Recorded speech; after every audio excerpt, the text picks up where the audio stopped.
noches, donde quiera que se encuentren. Si se encuentran en California, va a ser la buena tarde. Si están del lado del este, ya es muy buenas noches. Esperamos que la estén pasando bien. Y bueno, como todos los miércoles, para la universidad es una bendición poder traer a grandes personalidades y hombres líderes que están sirviendo en el reino de Dios e impactándolo. Y cada uno de ellos trae consigo no solamente su experiencia, sino también su sabiduría, de manera que podamos aprender juntos. La verdad que yo soy muy bendecido en ese sentido al poder conocerlos y poder escuchar, ¿no? Lo que está trascendiendo, no solamente en sus ministerios, sino en el mundo, y ya que ellos son una voz. Y en esta noche me complace presentar a alguien con quien nos une algo maravilloso, que es una amistad de muchos años, ¿no? Y qué bendición. Agradezco mucho que esté acá con nosotros en esta noche y le damos la bienvenida a este segmento en el cual usted es el protagonista. Yo solamente soy un participante, pero sé que Dios tiene algo hermoso que nos quiere compartir a través de su experiencia y de su vida. Gracias, doctor, por el honor que me concede de poder compartir este tiempo y poder aportar lo que Dios ha puesto en mi corazón. Nunca se me va a olvidar la bendición de usted enviarnos una camisa original del Barcelona. Que creo que fue, ahora entiendo el sacrificio que fue eso, pastor. Para un fanático del Real, enviar una camisa al Barcelona tiene que ser el Señor. Me costó, cuando me hiciste la petición me costó, pero bueno. Pero gracias, Pastor Luque, qué bueno, y sé que usted tiene muchas historias, está muy involucrado en la parte ministerial, hay mucho que vamos a compartir en este día, pero algo que siempre me ha intrigado es cómo Dios lo mueve a un español para plantarlo en Centroamérica, ¿no? Yo creo que usted es de los buenos que vinieron de España, ¿no? Para traer algo y dejarlo acá, dejar una buena semilla, ¿no? En Centroamérica. Bueno, son las cosas que Dios hace, ¿verdad? Yo jamás pensé que iba a estar viviendo aquí en El Salvador. Pero bueno, primero estoy casado con salvadoreña y siempre veníamos de vacaciones casi todos los años, entonces para mí era muy familiar El Salvador, pero no un lugar como para vivir. Entiendo. Y más porque estábamos también muy arraigados allá en España, en el ministerio. Entonces, en eso es lo que estábamos allá en España, pero bueno, hubo un momento en el que Dios te pone una inquietud, sabe que te tienes que mover y son esos momentos que debes de obedecer. Y eso fue lo que hicimos. Y aquí estamos siendo bendecidos y siendo de bendición. Gloria a Dios por eso. Yo le comprendo muy bien porque yo que he tenido el privilegio de viajar por Europa, o sea, España es un hermoso lugar y para vivir, y especialmente las ciudades como Málaga, no pude visitar muchas, pero donde quiera que iba, el nivel de vida es muy alto y definitivamente le comprendo, y siendo yo centroamericano que amo nuestro país, pero si me dieran a dar elección, diría, mis hermanos centroamericanos, los quiero mucho, pero me voy para Europa.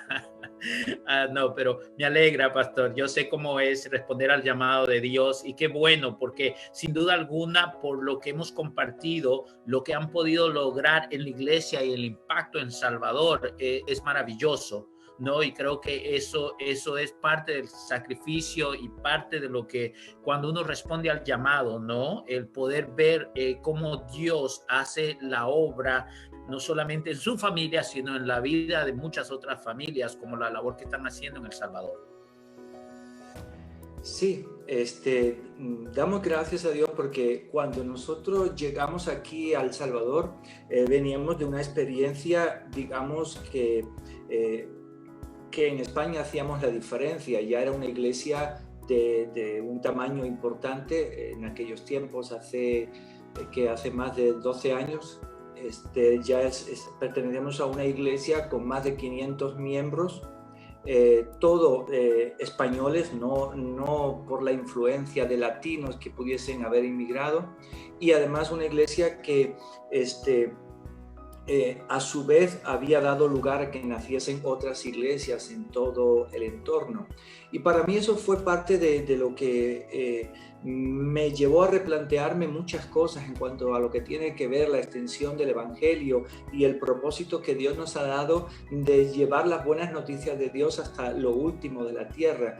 Yo recuerdo en mi experiencia allá bueno, tener el privilegio de que Dios nos usa en el nacimiento de una iglesia que tuvo una trayectoria importante, fue una iglesia que era un referente a nivel nacional por el tamaño y por las diversas iglesias que tenía, y recuerdo estar en toda esa labor de pastoral en la iglesia principal, pastoral también en las iglesias hijas, y estar también en la labor de evangelismo. Y hay un momento en el que estoy en uno de esos pueblitos hermosos, un pueblito andaluz, que son bellos, con las casas blancas, muy, muy limpios, y coincidió de que había llegado solo, no tuve quien me acompañase para poder evangelizar, y ahí estaba solo, y estaba en la plaza, llegué muy temprano, no había gente, y recuerdo estar sentado en aquella plaza y hacer una pregunta al Señor: Señor, de esta forma, como estamos trabajando, jamás llegaremos a alcanzar lo último de la tierra. Y en ese caso yo era ya una persona que con respecto a España podíamos considerar que estábamos formando parte de un ministerio de éxito, de un ministerio de crecimiento.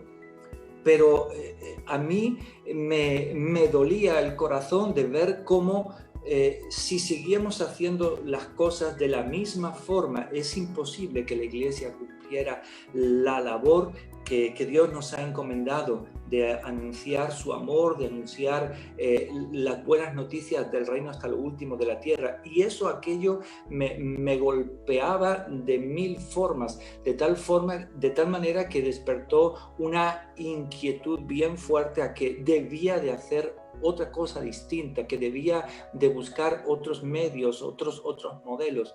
Y eso fue lo que el Señor fue conformando para ir despertando en mí este interés, pues por lo que después fueron las redes sociales, después fue el internet. En aquellos tiempos no existía nada de eso, pero yo sabía que había que hacer algo distinto de una manera distinta. Y conforme empezó el nacimiento del internet, yo fui de los primeros que estuve buscando qué era aquello, cómo ser parte y entender de que la iglesia tiene que ocupar un lugar de liderazgo en todo lo que es el mundo digital. En lo personal yo lo llamo el continente digital, porque al igual que un continente geográfico, tiene las mismas características que el continente digital tiene las mismas características que un continente geográfico, y por tanto es un lugar, es un territorio, no es una cosa, sino que es como un espacio geográfico que hay que conquistar. Por siglos la iglesia ha estado enviando misioneros, evangelistas a distintas partes del mundo, con todo lo que esto implicaba de transculturización, lo que nos ha tocado aprender un poquito sobre misiones, lo que es la transculturización nivel 1, nivel 2, nivel 3, y todo lo que eso implicaba para trasladarte a otra cultura. Pues bien, en el mundo digital pasa algo parecido, solo que el misionero digital tiene algunas ventajas, y es que no pierde su raíz, no pierde su entorno que le está dando fortaleza permanentemente. Entonces es un reto para la iglesia, primero entender el paradigma de cuando estamos hablando del mundo digital. Es visualizarlo como un territorio, como un continente que debemos de conquistar, igual que la iglesia ha tenido la inquietud y la responsabilidad de conquistar África, de conquistar Asia, como se conquistó toda América Latina. Es algo que nosotros debemos de tener claro, de que es un espacio geográfico con las mismas características. No, muy interesante, Pastor Luque, su punto, y definitivamente estamos en un momento tan especial, crucial y histórico dentro del contexto de la iglesia, ¿no? Porque nuevamente, aún recuerdo acá en Estados Unidos, por ejemplo, cuando el predicador predicaba, y que yo conozco a algunos de mis amigos y hermanos que predicaban, hay que estar listo porque en cualquier momento se cierran las puertas, no se va a poder predicar, y la gente no piensa, bueno, eso pasa en Latinoamérica, pero eso nunca va a pasar acá en América. Y lo que hemos visto ha sido una ola, ¿no? que ha pegado tan fuerte en algunos segmentos, ¿no? que por eso estamos viendo un hundimiento y que continúa todavía dentro de muchas áreas, ¿no? La parte económica, la parte social, la parte de salud, todo el efecto que ha causado, y acá mismo en Estados Unidos tenemos el conflicto ahora en California, donde no están permitiendo bajo ninguna circunstancia poder abrir iglesias.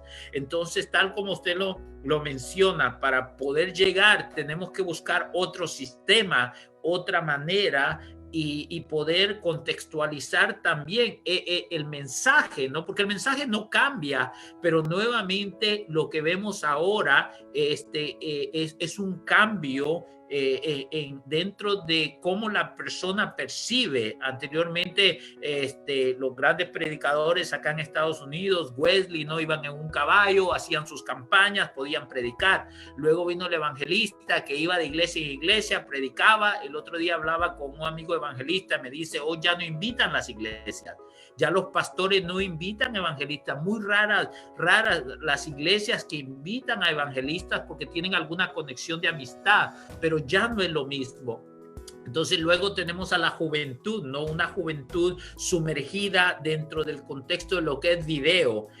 Por eso aplicaciones como TikTok o Instagram son tan poderosas, porque llevan mensajes cortos y directos, ¿no? Ya no es la época del libro, se ha quedado atrás. Ya las personas no toman un libro, ahora toman la parte de lo que es el resumen digital de lo que... Entonces me gusta mucho lo que mencionó acerca del continente digital, ¿no? Como iglesia, como líderes, ¿no? Y tal como mencionaba, la iglesia tiene que tomar la presidencia, tiene que tomar la cabeza, ¿no? Tiene que ajustarse, y creo que acá siempre hay algunas corrientes, ¿no? De otros que creen, no, pero bueno, tal vez no es el tiempo, pero sí es el tiempo para que nosotros podamos, ¿no? Poder llegar y ser efectivos. Yo le escucho igualmente cuando nosotros empezamos a utilizar las plataformas en línea, o sea, eran muy limitadas, pero constantemente lo seguimos, y hemos visto también el perfeccionamiento y cómo hoy en día podemos lograr conectarnos a tantas personas en todo lugar del mundo y poder compartir ideas como hoy en día lo estamos haciendo. Sí, y fíjate que hay un detalle, que muchas iglesias, pastores o sectores de lo que es el cristianismo hoy están en conflicto, porque creo que no han llegado a entender lo que mencionaba hace un momento, lo que es el mundo digital, ¿no? Y cómo es que realmente estamos ahora en la mayor oportunidad de la historia de la iglesia para alcanzar al mundo. O sea, lo que está sucediendo no es un obstáculo, no es una adversidad, no es un cierre de puertas, sino que es todo lo contrario. Estamos en las puertas de la mayor oportunidad que jamás la iglesia ha tenido para extender el evangelio. Y yo soy alguien que me gusta siempre ver la historia, porque como dice las escrituras, dice, lo que antes sucedió vuelve a suceder, y lo que antes se hizo vuelve a hacerse. Es esta la vida, no hay nada nuevo. Eso lo dice en el libro de Eclesiastés, en el capítulo 1. No hay nada nuevo. ¿Cómo nace la iglesia? ¿En qué momento nace la iglesia? Dice el apóstol Pablo de que cuando vino el cumplimiento del tiempo, Dios envió a su hijo nacido de mujer nació de mujer y bajo la ley. O sea, dice que Jesús llegó en un tiempo oportuno, en un momento diseñado por Dios. ¿Y cuál fue ese momento? O sea, miremos la historia, porque la historia se está repitiendo de manera amplificada. Para que Jesús viniera, estableciera su iglesia y el evangelio corriese de la manera, o se extendiera de la manera que sucedió, 400 años antes tuvo que nacer un imperio. Un imperio que era una pequeña ciudad en Roma, en la península de Italia, que permanentemente estaba amenazada por los pueblos que la rodeaban.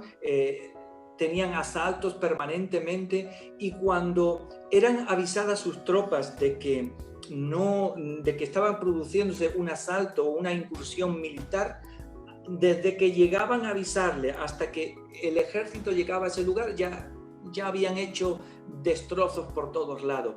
Eso llevó a aquella gente a entender que tenían que resolver algo. Y entonces empezaron a idear lo que se conoce como las calzadas romanas. Y empezaron a establecer toda una serie de caminos. Cuando sucedía de que había una incursión militar por alguna parte, con rapidez podían circular por ellas, podían dar el aviso, y el ejército se movía para ir en la defensa del lugar. Entonces, a partir de ese modelo, lo que era la pequeña República de Roma empezó a agrandarse, empezó a tener cada vez más territorio, empezó a abrir más vías de comunicación, más carreteras, fue estableciendo destacamentos militares. Aquellas calzadas comenzaron, y esto es un detalle importante para examinarlo en nuestros días, aquellas calzadas o aquellos medios de comunicación nacieron por un interés político y militar.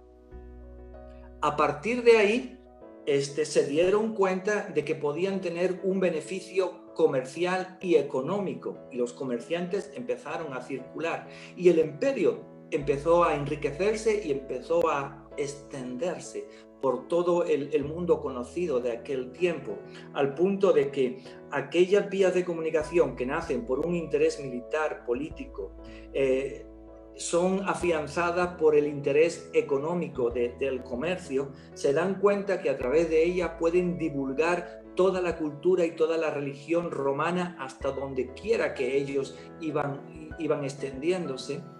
Todo aquello fue conformando una red inmensa que por todo el imperio la gente podía circular con bastante libertad y con bastante seguridad, porque el ejército los protegía. Fue en ese tiempo cuando podemos pensar que Roma tenía sojuzgada a Israel, a Jerusalén. Cuando viene Jesús en el tiempo oportuno, expone el evangelio, presenta la revelación de Dios, presenta el amor de Dios. La gente empieza a entregar sus vidas al Señor, y gracias a toda aquella red empiezan a extenderse y a compartir por todo el imperio conocido las buenas noticias de Dios. Eso fue lo que hizo que el evangelio se extendiera de manera tan rápida. Pues bien, lo que sucedió en aquel tiempo es lo que está sucediendo hoy en día. El Internet aparece como una estrategia militar. Correcto. A partir de ahí, después se empiezan a dar cuenta de que puede haber un beneficio económico, comercial, si lo saben usar. Y a partir de ahí empiezan a abrirlo, y se dan cuenta que es un medio de comunicación que pueden adoctrinar a la gente de cualquier lugar del mundo según la cultura que los que estén por ahí quieren imponer. Entonces la historia se está repitiendo, solo que esta red que nace como beneficio de un imperio, ahora es muchísimo mayor que el imperio romano pudo establecer hace ya bastantes años atrás. La red de comunicación de hoy en día es inmensamente muchísimo mayor, de muchísimo más alcance que la que se creó en aquel tiempo. Yo creo firmemente de que aquel fue el tiempo del nacimiento de la iglesia, de la extensión del evangelio a todo el mundo conocido, y que ahora la iglesia Dios le vuelve a hacer un llamado de responsabilidad para poder dar a conocer su amor, dar a conocer las buenas noticias del reino hasta lugares que jamás se ha podido alcanzar. La iglesia está viviendo un tiempo extraordinariamente estratégico dentro de los planes de Dios, y Dios ha levantado todo un imperio, todo un sistema que algunos lo ven como malo, y no hay duda que tiene sus condicionantes que son muy negativos, pero lo mismo lo eran aquellas carreteras que el Imperio Romano estableció. Pero si bien tiene sus aspectos negativos, tiene muchísimos más beneficios que en las manos de los hijos de Dios estamos en los tiempos en los que podemos llegar a hacer realidad que el Evangelio llegue hasta el último rincón de la tierra. Por eso tenemos que empezar a tener una visión, cambiar nuestro paradigma de qué es el Internet, de qué son las redes sociales. Es algo similar a lo que sucedió hace 2000 años con las redes de comunicación del Imperio Romano. Hoy en día están para que la Iglesia pueda cumplir la misión que Dios le ha encomendado de una manera gloriosa, de una forma poderosa. Pastor Luque, muy buena manera de interpretarlo, ¿no? Haciendo una perspectiva histórica y ha hecho realmente un estudio muy completo, ¿no? Respecto al trasfondo romano y efectivamente lo que está sucediendo hoy en día, ¿no? Con estos canales, porque al final también son canales de comunicación que se han abierto y sí, que nos permiten conectarnos, ¿no? A velocidades increíbles y poder compartir ideas. Y mientras hablaba de lo político, específicamente ahora mismo está ese conflicto acá, ¿no? Mientras nos preparamos para las elecciones, podemos ver el mecanismo, cómo está siendo mal utilizado en cierta manera, ¿no? Para poder incursionar con ideologías y los movimientos que se están llevando a cabo. Y pongo más el ejemplo acá en Estados Unidos, porque es lo que me permite ver. Yo no veo mucho las noticias de Latinoamérica y muy pocas las de Estados Unidos, pero como es tanta información que a veces uno procesa, se puede dar cuenta de la manera, y es interesante, Pastor Luque, cómo los grupos, no le puedo llamar subversivos, sino grupos contrarios, ¿no? Que se han levantado, ¿no? Se organizan fácilmente y a veces la iglesia no nos podemos organizar como ellos. Por ejemplo, leí hace un tiempo atrás acerca de esta persona que por Instagram dijo solamente yo me voy a reunir para esto de lo que es que las vidas, todas las vidas valen, ¿no? Y inmediatamente puso, en menos de 24 horas tenía más de 500 personas, ¿no? Reunidas con un propósito. Y lo interesante es que el mundo se une con propósitos incorrectos, pero la iglesia necesitamos unirnos con el propósito del evangelio. Y creo que acá es muy importante. Hasta ahora creo que mucho de la labor que se realiza sigue una labor muy separada, ¿no? La iglesia pone acá su servicio y esta iglesita trata por este medio y trata de llegar con su sistema, pero no como iglesia. Va a ser bien interesante cómo ya Dios nos en cierta manera nos limitó a las cuatro paredes para salir afuera, y ahora cómo Dios va a unificar la iglesia. Esto es emocionante para ver ese próximo paso de unificación, de manera, porque sabemos que unidos somos una fuerza imparable, porque tenemos la palabra de Dios. No sé si en su visualización del futuro, ¿no? ¿Cómo usted puede ver esta unificación, ¿no? Cómo Dios lo está trabajando, ¿no? Porque nuevamente acá lo interesante es que esto yo lo veo como las estrellas del cine, ¿no? En la pantalla son muy atractivas, pero ahora que no hay películas, son gente normal. se puede ver a veces en los videos en situaciones normales, ¿no? Que antes no teníamos la oportunidad, ¿no? De que están en una casa, están cocinando y dice uno, wow, mira, no es el superhéroe, ¿no? Que antes veíamos, ¿no? Y creo que dentro del contexto de la misma iglesia hemos visto lo mismo. Lo que pensábamos que eran estos grandes hombres, ahora nos damos cuenta que un pastor pequeño en una localidad, por ejemplo, en Nicaragua, puede tener un impacto tan grande como un predicador, ¿no? Que le predicaba a las masas, porque puede tener una predicación en línea que la ven millones de personas.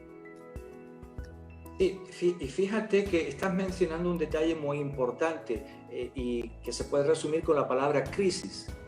Justo en estos momentos se caracteriza porque hay una crisis social por el caso de la pandemia, pero solo es un reflejo de otras muchas cosas que ya estaban ahí. Pero crisis no solo social, sino que algunos mencionan que es una crisis para la iglesia. Entonces hay quienes lo ven como un cerrar las puertas, como un impedimento para poder hacer la labor que Dios nos ha encomendado.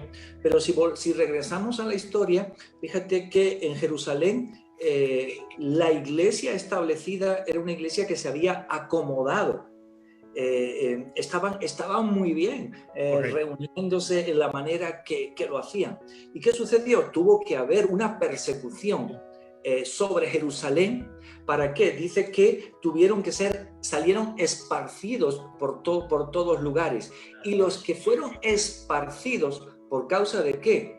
De un conflicto, de una crisis, de una amenaza, de algo que no era positivo, de algo que parecía cruento, algo que parecía que era el final de ellos y el final de la iglesia incipiente que se estaba dando en Jerusalén. Lo que parecía que era un final, una destrucción, sucedió que repercutió en todo lo contrario. Cuenta las Escrituras que los que fueron esparcidos, allá donde iban llegando, iban compartiendo el Evangelio, iban compartiendo las buenas noticias, lo que había sucedido. Y eso fue uno de los elementos que contribuyó a que el Evangelio llegase más lejos. Fue por causa de una crisis, de un problema político, militar, social, bien serio.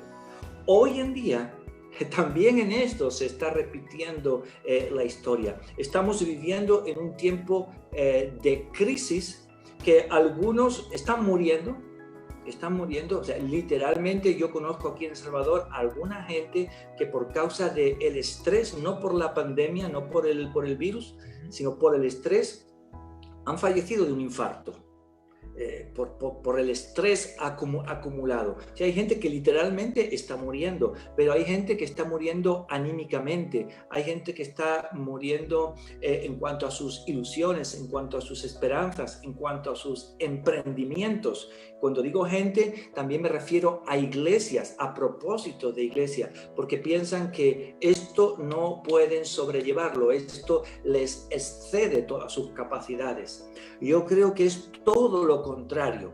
Es una forma de cómo Dios nos está moviendo el piso y nos está sacando más allá de esas cuatro paredes en las que estábamos y haciéndonos ver de que hay muchas otras maneras en las que podemos ser eficientes, en las que podemos ser muy influyentes para llegar a dar a conocer el Evangelio, y no solo dar a conocer el Evangelio, sino otras maneras de hacer negocios, de relacionarnos. Es un tiempo, sigo insistiendo, de grandes oportunidades. De hecho, yo sigo a la gente que más sigo en estos momentos a través de las redes son a gente jóvenes. En algunos casos, yo como español, bueno, ahí seguía a Marcos Vidal como cantante que empezó a hacer la diferencia a través de la música. Después pude ver cómo apareció un Quique Pavón también a partir de la música. Después me sorprendió de cómo alguien joven como un Itiel Arroyo, un vasco, un chico joven, bueno, Latinoamérica se lo ha recorrido de punta a punta, sus videos están por todos lados y hoy está hoy que le han cerrado las puertas, están en en una actividad a través de Internet impresionante. Conozco a una de las chicas que sigo, es ella Barragán, que es latina, pero asentada ahí en los Estados Unidos. Ella tiene, creo que son más de 350.000 seguidores. Y me encanta el corazón y la excelencia con que diariamente está propagando el Evangelio. Hay una chica española que su página web se llama Be the Life y también tiene más de 150.000 seguidores y con un mensaje muy cristocéntrico, muy de esperanza, muy equilibrado. Están llegando a cantidad de gente en estos tiempos. Ahora no se les llama misioneros. No, se les llama youtuber, influencer, pero son el equivalente a los misioneros de antes, o llamémosle, si queremos usar un término muy eclesial, misioneros digitales. Pero están cumpliendo la misma función y están llegando a cientos de miles. Alguien que desde su casa, con un corazón que ama al Señor y con un deseo de ayudar a otros, se han puesto una cámara de una forma sencilla y ahí están llevando el Evangelio, llegando literalmente no a miles, a cientos de miles. Creo que es un tiempo extremadamente especial para la iglesia. Pero ¿qué sucede? Que son gente joven que han entendido la realidad en la que estamos. Ellos han entendido de que estamos en un nuevo territorio que yo le llamo continente digital. Y como tal, continente digital tiene sus ciudadanos digitales, formado por nativos digitales y por inmigrantes digitales. Creo que la mayoría de los que estamos acá somos inmigrantes digitales, porque hemos nacido antes de 1990 y hemos tenido una forma de aprender, de escribir, con toda una metodología, pero los que son a partir de 1990, ellos son nativos digitales, ellos ya han nacido con una computadora, con el internet, con un iPad. Para ellos eso es una extensión de sus brazos y de su cabeza, y ellos son los que están usando estos medios de una manera más que excelente. Nosotros acá en la iglesia tenemos el caso de Iván Bustillo, que es conocido como Little Viejo, es un joven. Bueno, él es uno de los youtubers, está en casi todas las redes y él tiene más de 1.300.000 seguidores solo en YouTube. Ahora, su mensaje de los valores del reino no es explícito. Él se ha ido por una forma que, bueno, hay quienes tal vez no la compartan. Él se ha ido por hacer sketches cómicos, hacer reír a la gente. Y así montan sus historias y sus cosas. Pero cada una de esas historias que él monta lleva implícito un valor del reino. Y después, cuando él tiene oportunidad, en otros escenarios, él habla del Evangelio. Pero solo en YouTube tiene más de 1.300.000 seguidores. Sus videos llegan por no sé cuánto. Hace poco tuvo una ocurrencia con TikTok por hacer una payasada y hizo como el que con un esparatrapo se ponía en la ceja y me han dicho que si hago así se me quita la ceja, pero haciendo bromas y todo, y hizo un truco que se quitaba la ceja realmente. En TikTok a los 2 días alcanzó 5 millones de visualizaciones, se hizo viral. Gente que por esa payasada lo ha buscado, después ya lo busca en las otras redes, donde sí da un mensaje con valor del reino, ¿no? Estamos Pastor Luque, entonces le estamos sugiriendo a algunos de los que nos están viendo, si usted quiere alcanzar, primero haga algunas payasadas y luego lo van a encontrar.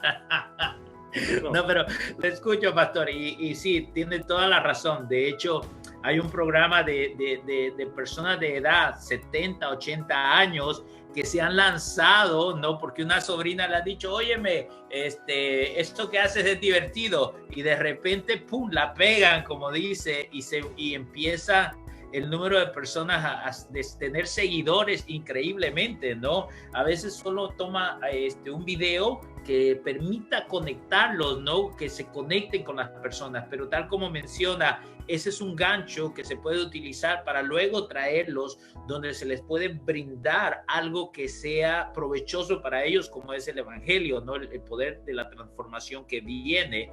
Pero sí, le escucho y tiene toda la razón. Hoy en día no hay límite tampoco en la edad, porque a mí me sorprendió cuando vi a alguno de estas personas de 70, 80 años con miles de seguidores en sus cuentas de Instagram, y uno dice, pero ¿qué es lo que están haciendo? Tal como menciona, cosas sencillas, como la abuela que le dijo a la sobrina, mira, tú cocinas, ¿por qué no lo ponemos, pues hacemos un video? Y ella dijo, haz el video, y de repente la gente empieza a ver, porque son recetas bastante especiales, ¿no? Para la familia. Y mientras la persona hace eso, puede poder ir incursionando el mensaje. Creo que lo que dice es muy certero, ¿no? Y es algo que necesitamos nosotros traer toda esa creatividad. Y eso es algo que me gusta de los judíos, que para ellos la creatividad es un don de Dios. O sea, que cuando somos creativos, como en Génesis dice, nuestro Dios es un Dios creativo, por lo tanto nosotros tenemos que poner esa creatividad al servicio de Dios. Y a veces puede que alguien que esté viendo diga, bueno, yo he tenido unas ideas locas, ¿no? Que me gustaría implementar para poder llevar el evangelio. Pues no, si no rompen el esquema de algo ético, aplíquelas, ¿no? Lo que usted estaba mencionando. No tenemos que estar sujetos, y creo que por mucho tiempo, lastimosamente, las corrientes pentecostales y lo que nos forzaban a veces a que tenemos que hacerlo de este modelo, ¿no? La iglesia se configuró a que si no es este modelo, entonces no es de Dios, y no necesariamente, ¿no? Tal como mencionaba, hay personas que comparten un evangelio o un mensaje poderoso, ¿no? A través de sus vidas. No necesariamente tienen que hablar mucho, sino cómo viven, ¿no? Y cómo trascienden para poder llevar. Pero muy interesante, Pastor Luke, la perspectiva que nos está trayendo en este día para que podamos poner toda esta creatividad y todo este recurso, ¿no? Al servicio del reino. Sí, y además hay un aspecto que creo que es muy importante. Bueno, matizar algo sobre esto. Yo creo que estos tiempos se caracterizan por una gran pluralidad de formas de entender el qué hacer y el cómo hacer. Entonces yo nunca haría lo de Iván Bustillo, esas payasadas, no, porque yo soy serio. Correcto. No se me ocurre, o sea, yo mi estilo es otro. De hecho, por culpa de logos, ¿no? Yo siempre en el tema de la creación de videos y todo esto, siempre he estado dirigiendo, y gracias a Dios que tengo un buen equipo, que son los técnicos que siempre me ayudaban, pero por culpa de logos empecé a hacer otro tipo de videos, pero yo hacía todo. Desde lo que es el guión, la producción, la cámara, la postproducción, todo. Y bueno, ahí ya voy haciendo algunas cositas y cada vez voy mejorando un poquito, pero me determiné de que no debía depender. Yo tengo el privilegio de tener un equipo excelente a mi lado, pero a veces estamos muy saturados con muchas cosas. Entonces digo, no, yo voy a hacer también mis cositas en esto, y comencé a hacer, y bueno, y ahí estoy subiendo algunos videos que son totalmente autoría mía, pero son serios, son serios, no es lo de Iván, ¿verdad? Pero y con esto quiero decir algo, y es que la iglesia necesita aprender lo que hemos hablado, que tiene que ver con liderazgo. entender que la iglesia asumió un liderazgo en el mundo antiguo, en el Imperio Romano, conquistó el Imperio Romano, todo el imperio conocido. La iglesia son tiempos en los que tiene que asumir ese liderazgo, pero una de las características que le llevó a poder hacer la diferencia es que la iglesia fue innovadora. Empezando por Jesús mismo, se dice de él que él enseñaba de forma distinta a lo que eran los maestros de la ley. Y esto era uno de los aspectos que hizo que le llamase la atención a la gente, porque no enseñaba al uso como era la costumbre, como era la norma, como debía de ser el bosquejo que se debía de mantener. Jesús lo hacía de una manera distinta, en escenarios distintos a los que se solía enseñar la ley, y él comenzó con toda una formulación de ser innovador en cuanto al mensaje, al contenido, la forma, los lugares. Y creo que estamos rodeados de gente que son expertas en entender esto, no me voy a extender. Pero los discípulos siguieron haciendo lo mismo. Ellos fueron innovadores en cuanto a las maneras, a la forma. Tenemos a un Pablo que era un religioso en extremo, radical, bien con todo lo que eso implica. Sin embargo, cuando él conoce al Señor y empieza a predicar de Jesús, ya no lo hace en la manera tradicional como lo hacían los religiosos o los maestros de aquel tiempo, sino que él dice que lo hacía con demostración del poder de lo alto. Él adoptó el modelo de Jesús, que fue innovador, no encasillarse a una sola forma. Y ahí vemos a Pablo de que predica en la sinagoga, predica en el templo, predica en un barco, predica en una escuela, predica en el aerópago,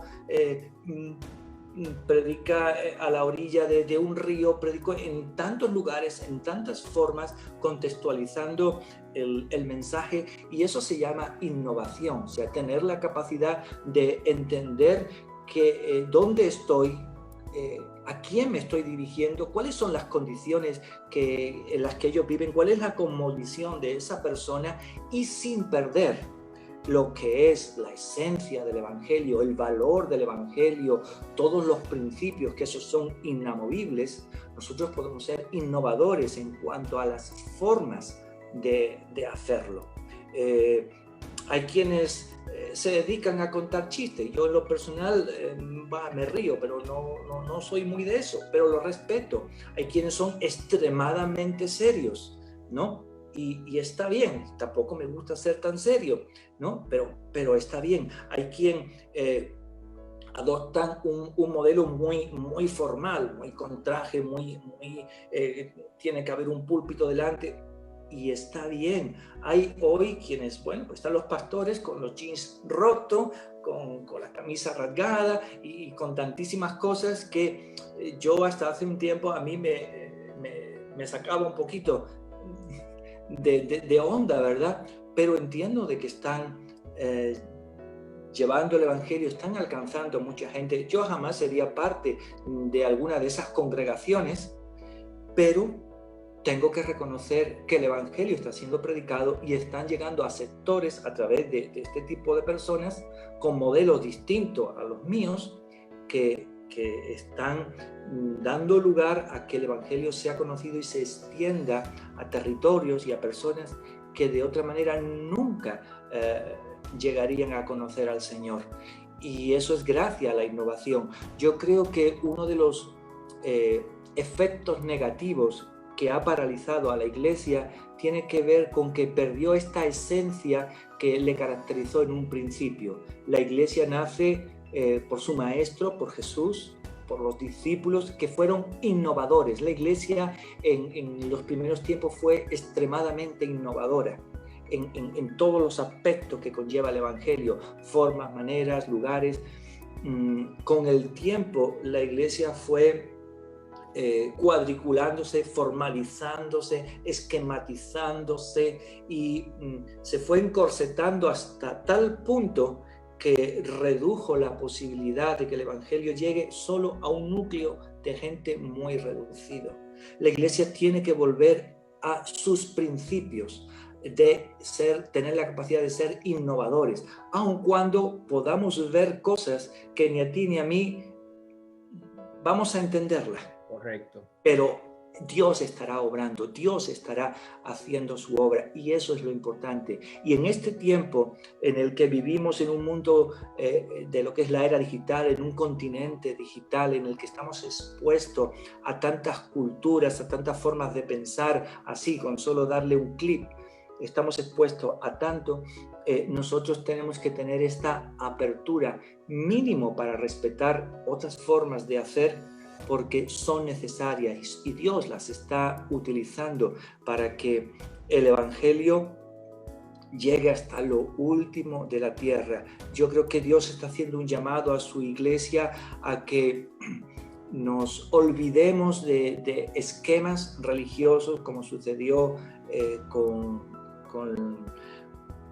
los religiosos, con los maestros de cuando los tiempos de Jesús, que nos olvidemos de ello y que tengamos la capacidad de entender las herramientas nuevas que Dios nos ha dado, que por ejemplo, como es en mi caso, a mí me ha obligado a tener la capacidad de manejar ciertas herramientas digitales que yo pues no me gusta, a veces me parece que pierdo el tiempo, pero después cuando veo el resultado digo, bueno, ha merecido la pena, ¿no? Tenemos que tener la inquietud de ser innovadores, igual que cuando antes los misioneros sabían que tenían que asumir un proceso de transculturización, nivel 1, nivel 2, nivel 3, dependiendo el grado de cambio de cultura que fuesen a tomar. Así nosotros hoy día también estamos en un proceso similar, que tenemos que aprender a transculturizarnos mínimo hacia a entender los medios digitales, las herramientas digitales y además de lo que es predicar el evangelio desde las cuatro paredes de una iglesia, llevarlo a ese otro territorio que a la que la gente está viviendo, la gente está migrando, y la gente hoy día no llega al continente digital o a los medios digitales para hacer una consulta. Hoy literalmente la gente vive en un medio digital.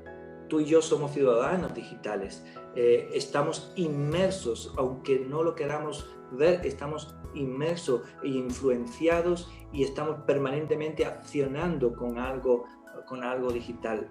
Entonces tenemos que buscar llegar a cómo conocer estos medios, cómo implementarlos en nuestras vidas, cómo aplicarlos de una manera sabia, para que lo que más nos importa, y es lo que le importa a nuestro Señor, y es que las almas lo conozcan, las almas sean salvadas, las almas puedan ser abrazadas por el amor de Dios.